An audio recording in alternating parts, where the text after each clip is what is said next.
नमस्कार, देश न्यूज का खास कार्यक्रम रियल स्टेट की रियलिटी देख रहे हैं आप। मैं हूं आपके साथ ऋषिका गुप्ता और आज बात करेंगे राजधानी भोपाल की। राजधानी भोपाल में नई अवैध कॉलोनियों के खिलाफ बड़ी कार्रवाई की बात कही जा रही है। जिला प्रशासन ने 250 से ज्यादा अवैध कॉलोनियों के खिलाफ नोटिस जारी करने की कार्रवाई शुरू कर दी है। बता दें कि कॉलोनाइजर्स के खिलाफ एफआईआर करने के साथ ही कॉलोनी को राजसत किया जाएगा। और ऐसे में सवाल उठता है कि पहले बीते 1.5 साल में 250 अवैध कॉलोनियों के कॉलोनाइजर के खिलाफ शहर के अलग अलग पुलिस थानों में एफआईआर दर्ज की जा चुकी है। हालांकि अब तक ना तो कॉलोनाइजर्स के खिलाफ कार्रवाई हो सकी है और ना ही यहां रहने वाले लोगों को कोई राहत मिली है। नई व्यवस्था में भी इन कॉलोनियों को कोई लाभ नहीं मिलेगा। रिटायर्ड अधिकारियों का यह कहना है कि असल में अवैध कॉलोनी में प्लॉट या मकान लेने वाले आम लोग होते हैं। इसके अलावा जमीन किसान के नाम होती है। अवैध कॉलोनाइजर किसान से जमीन लेकर उस पर प्लॉट काट देते हैं। रजिस्ट्री में भी किसान और खरीदने वाले का ही नाम होता है। राजस्व के रिकॉर्ड में कहीं भी इस तरह के कॉलोनाइजर्स नहीं आते हैं।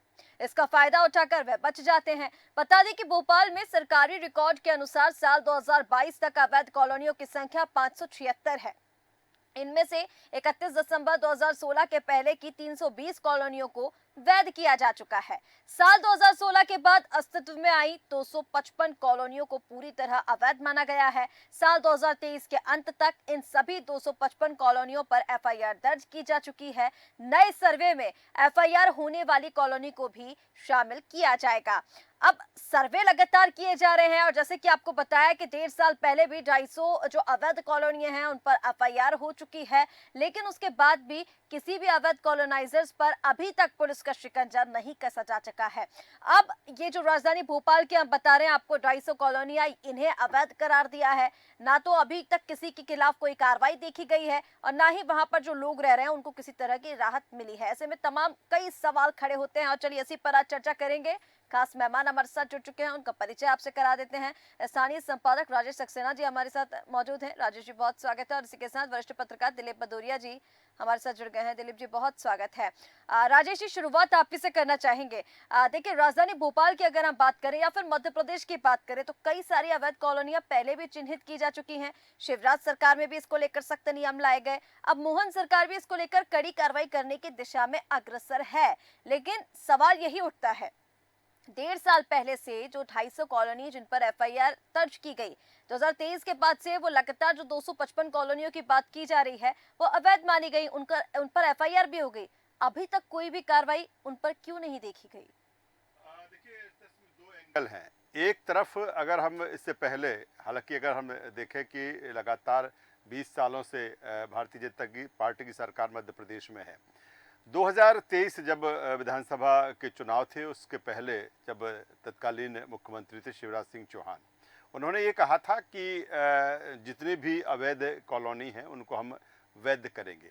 पहले इससे पहले 2016 तक की जितनी भी मध्य प्रदेश में जो अवैध कॉलोनियां थी उनको वैध करने की बात आई थी। और फिर उसके बाद दिसंबर 2022 तक की भी जितनी अवैध कॉलोनियां हैं उनको हम वैध करेंगे। निश्चित तौर पर अगर देखा जाए कि जिस तरह से इन कॉलोनियों को बनाया गया है, जिससे इन कॉलोनियों को काटा गया है, अवैध तरीके से इनका निर्माण हुआ है। जिन्होंने वो मकान खरीदे हैं उनका कोई दोष नहीं है, क्योंकि आप कॉलोनाइजर कोई भी है, कॉलोनाइजर जो तमाम सारी परमिशन होती हैं, चाहे वो टीएनसीपी की हम बात कर लें या फिर हम नगर निगम की हम बात करें या फिर हम बात राजस्व की हम बात करें, सारे परमिशन, अगर सारे परमिशन होंगे तभी उसके बाकायदा लेआउट बनता है, वो उसको बाकायदा पास कराना पड़ता है, उसके बाद कॉलोनी का निर्माण होता है। लेकिन पहले ही जब ये तमाम सारी प्रक्रिया होती है तब ये कॉलोनाइजर को उस समय क्यों नहीं कहा जाता कि आपका जो चीज़ें हैं क्यों पेपर्स नहीं देखे जाते कि आपकी जो यहाँ पर आप अवैध तरीके से कॉलोनी का निर्माण कर रहे हैं, और फिर भुगतना जिसने खरीदा है उसको भुगतना पड़ता है। अब बात आती है कि जैसे ही चूंकि चुनाव के पहले उस समय जब मुख्यमंत्री थे शिवराज सिंह चौहान, उन्होंने कहा था कि दिसंबर 2022 तक की सभी अवैध कॉलोनियों को वैध कर दिया जाएगा। लेकिन जैसे ही बीजेपी की ही सरकार आई, लेकिन मुख्यमंत्री डॉक्टर मोहन यादव बने और उन्होंने इसको लेकर कहा कि नहीं, जितनी भी अवैध कॉलोनियां हैं उनको वैध नहीं किया जाएगा। उन पर कार्रवाई होगी, क्योंकि इसमें दोनों को नुकसान है। इसमें सरकार को नुकसान है और इसमें जिन्होंने मकान खरीदे हैं उनका नुकसान है, क्योंकि कॉलोनाइजर ने तो अपना काम किया, कॉलोनी काट दी, मकान बेच दिए, वो फ्री हो गए। अब बात इसको लेकर आ रही है जो आज का हमारा विषय है, जो हमारा आज का मुद्दा है, कि एक बार फिर भोपाल की जो 255 अवैध कॉलोनियां हैं उन पर कार्रवाई की बात हो रही है। आपने ही जिक्र किया कि इसके पहले 1.5 साल पहले आपने 250 कॉलोनियों को लेकर आपने कहा था कि कॉलोनाइजर पर एफआईआर की बात आई थी। उसका अभी तक क्या हुआ? क्या कॉलोनाइजर पे कोई किसी तरह का कोई शिकंजा कसा गया? क्या कॉलोनाइजर पर किसी तरह की कोई कार्रवाई हुई? और यही चीजें हैं कि जिसके चलते कॉलोनाइजर भले एफआईआर के बावजूद भी बच जाते हैं। उसका कारण है कि राजस्व का जिस तरह से प्रकरण है और राजस्व के जो मामले होते हैं, जिस तरह से उनकी पेंडिंग्स है, जिस तरह से उनकी जो लचर कार्रवाई की व्यवस्था है, इसके चलते कॉलोनाइजर उसमें कहीं ना कहीं बच जाते हैं। और मैं तो सीधे तौर पर कहूंगा कि राजस्व में तमाम तरह की जो चीजें, क्योंकि अब तमाम तरह की जो परमिशन आपको कॉलोनी डेवलप करने के लिए दी गई, जबकि वो अवैध थी और अवैध तरीके से आपने उसको कॉलोनी को डेवलप कर लिया, तो ये तमाम सारी चीजें हैं। मुझे लगता है इसमें बहुत सारे लीक पोल हैं। अगर जब तक उस दिशा में ध्यान नहीं दिया जाएगा तो ये चीजें इसी तरह होती जाएंगी। लेकिन अब जब सरकार सख्त है और सीएम डॉक्टर मोहन यादव ये कह चुके हैं कि जितने भी अवैध कॉलोनी का निर्माण हुआ है उस पर कॉलोनाइजर पर कार्रवाई होगी, और मुझे लगता है कि उसी दिशा में ये चीजें आगे बढ़ रही है। लेकिन यहाँ देखना होगा कि राजस्व प्रकरणों के निपटारे की जो गति है बहुत धीमी है, और यही कारण है कि इस तरह से जो कॉलोनाइजर है और अवैध तरीके से कॉलोनियों को निर्माण करते हैं और फिर बच जाते हैं। एफआईआर होने के बावजूद भी 1.5 साल हो गया। ठीक है, जैसे कि आपने बताया कि कहीं ना कहीं बहुत सारे यहाँ पर लीक पॉइंट्स भी हैं। अब यहाँ पर जिस तरह से हम अवैध कॉलोनाइजर्स को लेकर क्योंकि बात कर रहे हैं, देखिए कई बार हमने ऐसा देखा है कि जब अवैध कॉलोनी की या फिर हम अवैध जो निर्माण कर लिए जाते हैं उनकी जब बात करते हैं तो अधिकतर जो कार्रवाई होती है वो ध्वस्तीकरण की कार्रवाई होती है। उन अवैध निर्माण को ध्वस्त कर दिया जाता है, बुलडोजर चला दी जाती है, लेकिन उनके पीछे जो लोग होते हैं उस पर कोई कार्रवाई देखने को नहीं मिलती है।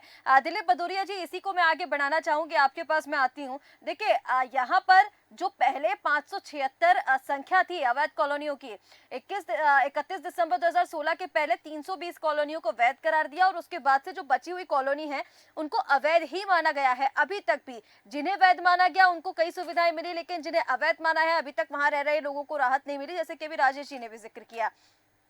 सवाल यही खड़े होते हैं। अब जैसे रिटायर्ड ऑफिसर्स का भी मैंने यहाँ पर जिक्र किया था कि उनका ये मानना है कि जो अवैध कॉलोनाइजर्स हैं उनका कहीं नाम ही नहीं आता, क्योंकि किसानों की जमीन पर वो प्लॉटिंग करते हैं और उसके बाद खरीदने वाला आम व्यक्ति होता है, तो किसान का और आम व्यक्ति का नाम आ गया। जो अवैध कॉलोनाइजर है उनका इस रजिस्ट्री में कहीं नाम नहीं होता, उनका कहीं राजस्व में नाम नहीं जाता, तो इस वजह से वो बच भी जाते हैं। लेकिन जो अवैध कॉलोनाइजर्स हैं अगर उन पर कहीं ना कहीं पुलिस स्ट्रिक्ट एक्शन ले या सख्त कार्रवाई करे, क्योंकि शिवराज सरकार में भी हमने देखा एक नियम जो था, जो नियम अभी भी है कि पुलिस अगर चाहे तो जो अवैध निर्माण कर रहे हैं भूमाफिया, जो अवैध कॉलोनाइजर हैं उनको डायरेक्ट जेल में डाल सकती है, उन पर कार्रवाई कर सकती है। प्रशासन इस पर कोई एक्शन क्यों नहीं लेता? अगर पुलिस के पास ये राइट है कि वो डायरेक्ट उस पर कार्रवाई कर सकता है बिना कुछ पूछे, अगर उनके पास सबूत है तो फिर ऐसी कार्रवाई तो देखने को मिलनी चाहिए। लेकिन ऐसी कार्रवाई हम एफआईआर होने के बाद भी नहीं देख पा रहे हैं। दिलीप जी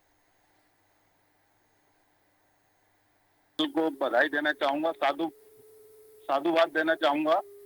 इसके लिए, इस बात के लिए साधुवाद देना चाहूंगा कि 2023 में एक बार आपने यही मुद्दा उठाया था, 2023 फरवरी में भी आप ही ने ये मुद्दा उठाया था, और 2024 में फिर हम उसी मुद्दे पे बात कर रहे हैं। मेरे साथ संयोग ये रहा कि तीसरी बार लगातार मैं टेलीफोन पे इस विषय को लेकर जुड़ा हूँ आपसे। इसके लिए साधुवाद देता हूँ आपको। और मैं आता हूँ अपने मुद्दे की बात पे। ये जो कॉलोनाइजर जितने भी होते हैं, जो बड़े बिल्डर्स जो होते हैं, ये एक्चुअल में इनके खिलाफ कार्रवाई इसलिए नहीं हो पाती क्योंकि वो जो प्रोजेक्ट अपना लॉन्च करते हैं, सपोज कीजिए आपने एक डुप्लेक्स की कॉलोनी काटी है, आपने डुप्लेक्स मकान बना रहे हैं आप, और 5 एकड़ का एरिया आपने किसान से ले लिया।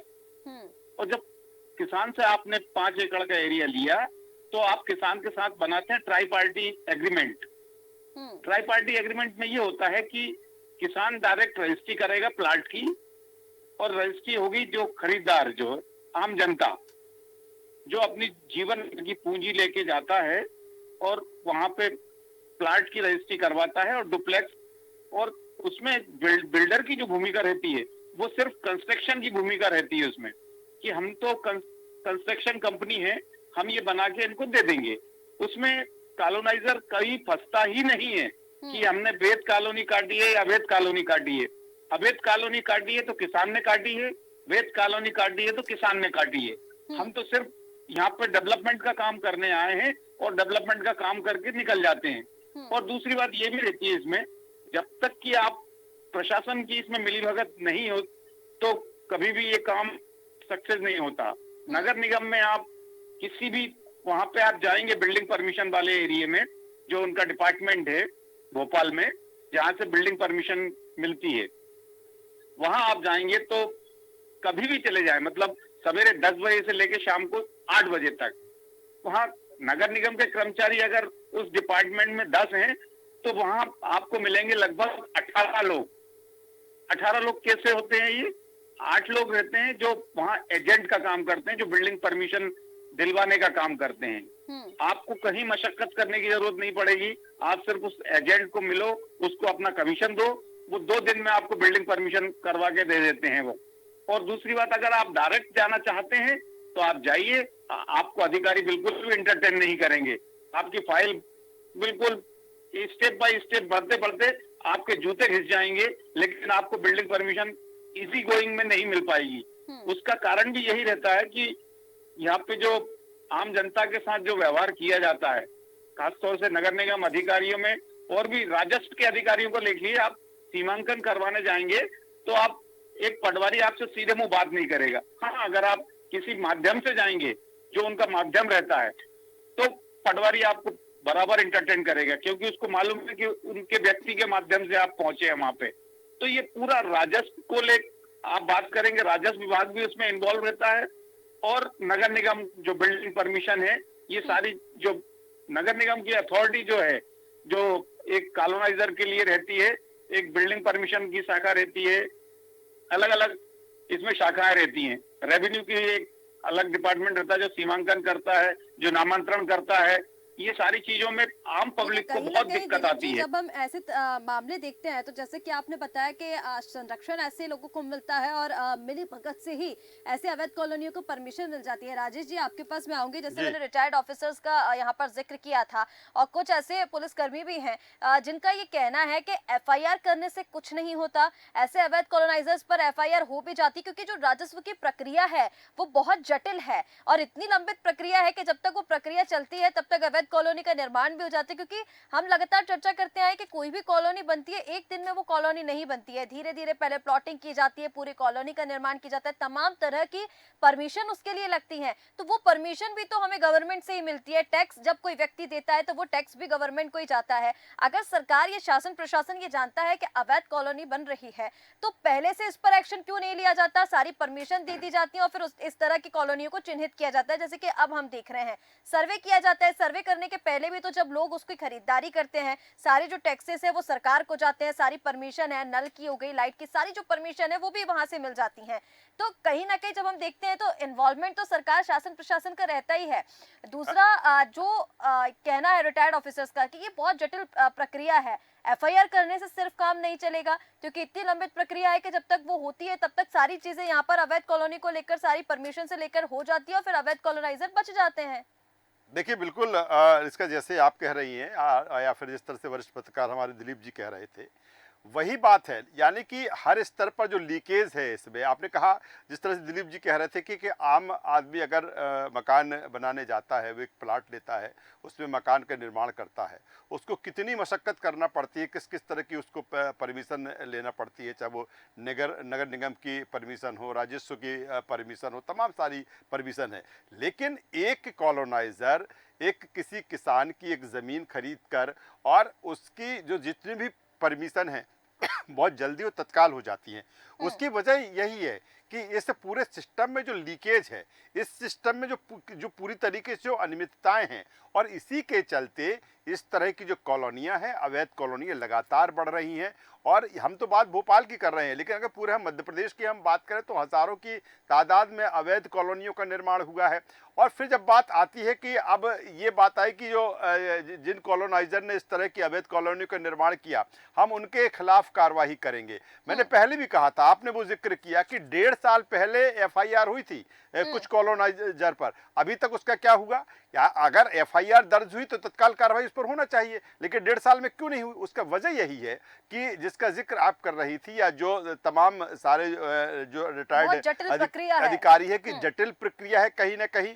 और सिर्फ एफआईआर होने से काम नहीं चलेगा, बाकायदा इसके लिए जिला प्रशासन को संबंधित जमीन का पूरा रिकॉर्ड कहीं ना कहीं खंगालना होगा, देखना होगा। और नगर निगम, टीएनसीपी और अन्य जो विभाग के जो जरूरी अनुमति है, जो जन अनुमति देते हैं, लीकेज तो वहीं से है ना, कि आपने अनुमति कैसे दे दी, और जब आप अनुमति दे रहे हैं तो आप देखने क्यों नहीं गए वहां पर कि उसकी सत्यता आखिर क्या है? और यही कारण है कि लगातार इस तरह की कॉलोनियों का निर्माण होता रहा है।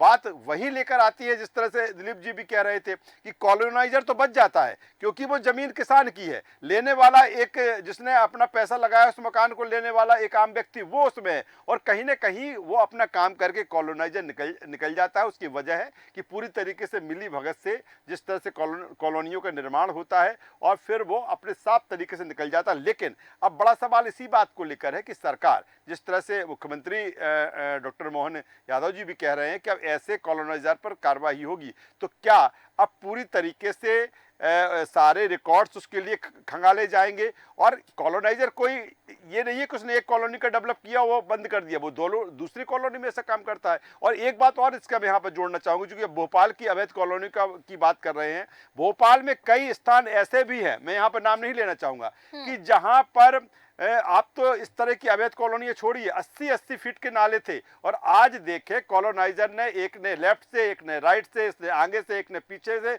वहां पर कॉलोनियों का निर्माण किया। और वही नाले जो 80 फीट के कभी हुआ करते थे, आज 15 और 20 फीट बचे हुए हैं। और यही कारण है कि भोपाल में जो सीवेज की समस्या हम बारिश के समय में देखते हैं, जिस तरह से हम जल भराव देखते हैं, उसकी वजह भी एक यही है। तो आप जब इस तरह की चीजें कर रहे हैं तो उन चीजों पर आप लगाम क्यों नहीं लगा रहे हैं? दोषी तो नगर निगम, शासन, प्रशासन ही सर फिर हो जाता है ना, क्योंकि अगर हम इन्वॉल्वमेंट की बात करें तो प्रशासन ऐसी चीजों पर ध्यान ही नहीं देता। आप सीवेज की आप बात कर रहे हैं, अगर नगर निगम इन सब चीजों को लेकर, सीवेज को लेकर, मैनेजमेंट सिस्टम को लेकर पहले से अगर कोई प्री प्लानिंग करे, या फिर उसका, जैसे कि आपने कहा कि उसकी सत्यता क्या है, उसकी निगरानी की जाए, इंस्पेक्शन किया जाए, तो ऐसी समस्या ही ना सामने आए।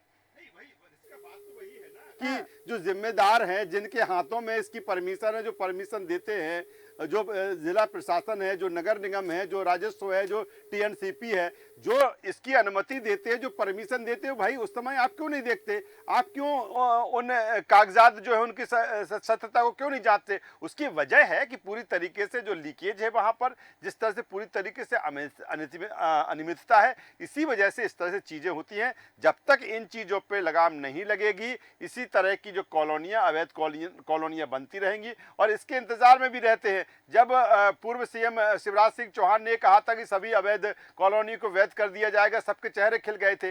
लेकिन जब वर्तमान सरकार की बात करें, वर्तमान मुख्यमंत्री की बात करें, निश्चित तौर पर उन्होंने जिस तरह से जो चीजें कही हैं कि इससे नुकसान सरकार को है, इससे नुकसान आम जनता को है, इस पर लगाम लगना चाहिए। लेकिन मुझे लगता है कि सरकार को, प्रशासन को ये देखना होगा कि जिन्होंने अपनी गाढ़ी कमाई, भले वो अवैध कॉलोनी है, लेकिन चूंकि वो तो ये देखकर, ये सोचकर लग रहा है कि बाकायदा इसकी परमिशन बिल्डर दिखा रहा है, कॉलोनाइजर दिखा रहा है, इसलिए उन्होंने खरीद लिया, तो उसमें जो आम जनता जिनकी गाड़ी कमाई का पैसा लगा है, उनका नुकसान ना हो। और मुझे लगता है कि अगर वो समय है, अगर आपको ठोस कार्रवाई करना है, तो बाकायदा कॉलोनाइजर और कहीं ना कहीं ये जो जटिल प्रक्रिया की हम बात कर रहे हैं, राजस्व की जो एक लंबित प्रक्रिया है, क्योंकि हमने राजेश जी देखिए कई बार देखा है कि अगर कोर्ट में भी कोई ऐसे जमीनी विवाद के मामले जाते हैं तो एक लंबा समय जो है वो बीत जाता है। किसान हो, आम व्यक्ति हो, कितना ही समय निकल जाएगा, लेकिन उन जमीनों का निस्तारण आज तक भी नहीं हो पाया। हमने कितने सारे प्रकरण, अगर सरकार सोच बना ले कि नहीं हमें इस तरह की चीजें करना है, तो फिर मुझे नहीं लगता कि नहीं होगा। आप तो अगर राजस्व सरकार के अंडर में ही है, उसमें भी कोई चेंज करना होगा फिर, मतलब इतनी जटिल प्रक्रिया, इसमें थोड़ी फ्लेक्सिबिलिटी भी लानी होगी। जी बिल्कुल। बिल्कुल ठीक कह रहे हैं राजेश जी। कहीं ना कहीं राजस्व को भी इस पर ध्यान देना होगा, सरकार शासन प्रशासन को भी ध्यान देना होगा, क्योंकि इस बात का जिक्र भी हम इसलिए कर रहे हैं, अभी 3-4 दिन पहले ही हमने जमीनी प्रकरणों को लेकर एक लंबी चर्चा की थी और हमने वहां पर देखा था कि कितने मामले अभी तक 76,000 में से कुछ ही मामलों का निस्तारण हुआ, 13,000 से अधिक जो जमीनी विवाद के मामले हैं वो अभी तक पेंडिंग है। दिलीप जी, एक अंतिम प्रतिक्रिया मैं इस पर आपकी लेना चाहूंगी। देखिए, नई व्यवस्था अब लागू करने की बात की गई है, नई व्यवस्था को लाने की बात की गई है, लेकिन क्या आपको लग रहा है कि ये जो नई व्यवस्था मोहन सरकार लेकर आने की बात कर रही है, हालांकि इसको लेकर आदेश हो चुके हैं कॉलोनियों को लेकर, क्या इससे जो अवैध कॉलोनियां हैं या फिर वहां पर जो रहने वाले लोग हैं उन्हें कोई लाभ मिलने वाला है?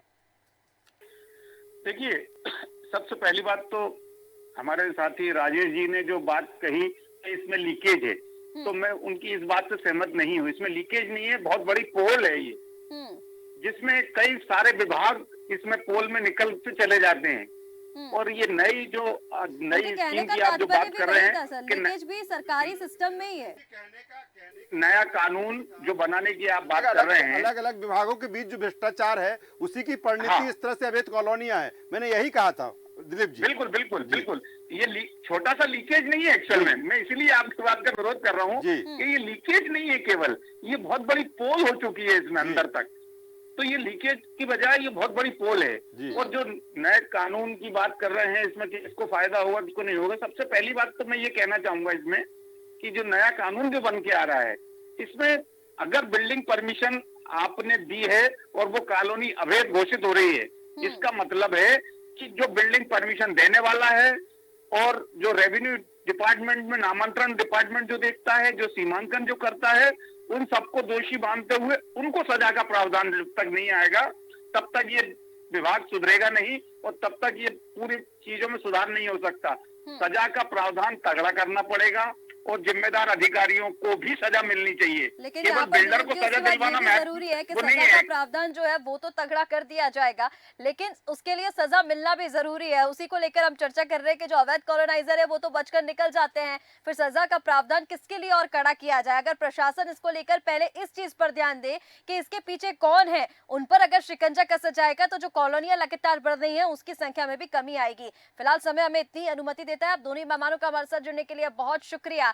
तो अवैध कॉलोनियों को लेकर हम बात कर रहे हैं। राजधानी भोपाल में एक बार फिर हम ये देख रहे हैं कि 255 अवैध कॉलोनियां चिन्हित की गई हैं, उन्हें अवैध पूरी तरह से माना गया है और उसको लेकर अब नई व्यवस्थाएं लागू की जाएंगी। लेकिन सवाल सबसे बड़ा यही खड़ा होता है, जो जिन 250 कॉलोनियों की हम बात कर रहे हैं जिन्हें अवैध माना गया है, उन पर 1.5 साल पहले भी एफआईआर हो चुकी है, उनको लेकर पहले भी कार्रवाई की बात की जा चुकी है, लेकिन ना अभी तक कोई कार्रवाई देखने को मिली है और ना ही वहां पर रह रहे लोगों को कोई अभी तक राहत मिली है। देखना होगा कि ये जो नई व्यवस्था लाने की बात की जा रही है इन कॉलोनियों को लेकर, उनसे कितना लाभ किसे मिलता है। फिलहाल हमारे इस खास कार्यक्रम रियल एस्टेट की रियलिटी में इतना ही। आप बने रहिए देश न्यूज के साथ। नमस्कार।